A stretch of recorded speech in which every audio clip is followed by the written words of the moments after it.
BNP chairperson ও সাবেক প্রধানমন্ত্রী বেগম খালেদা জিয়ার সুস্থতা কামনা করা হয়েছে ব্রিটিশ পার্লামেন্টে।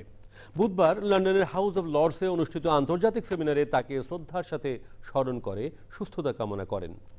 তারেক রহমানের নীতি ও রাজনীতি সমকালীন বাংলাদেশ শিরোনামে আন্তর্জাতিক সেমিনারে অংশ নেন ব্রিটিশ এমপি, লর্ডস, রাজনীতিবিদ, সাংবাদিক সহ বাংলাদেশ ও বিশ্বের বিভিন্ন দেশের গুরুত্বপূর্ণ ব্যক্তিরা। অনুষ্ঠানের আয়োজক যুক্তরাজ্য ভিত্তিক মানবাধিকার সংগঠন ভয়েস ফর বাংলাদেশ ইউকে।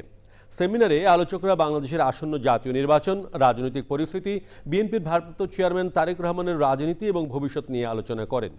সংগঠনের ফাউন্ডার ও আইয়ন টিভির সিইও আতাউল্লাহ ফারুকের সঞ্চালনায় সেমিনারে সভাপতিত্ব করেন হাউস অব লর্ডসের senior member lord Hossain. Panel speaker ছিলেন অ্যামনেস্টি ইন্টারন্যাশনালের দক্ষিণ এশিয়ার সাবেক প্রধান Abbas Faiz, British MP Alex Barros Curtis, আন্তর্জাতিক আইনজীবী ও রায়ান উইলিয়ামস।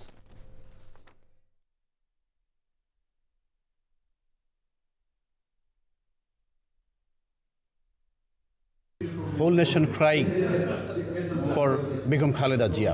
বেগম খালেদা জিয়া শুধুমাত্র বাংলাদেশের বিএনপির নেত্রী না, এখন সাউথ এশিয়ার নেত্রী।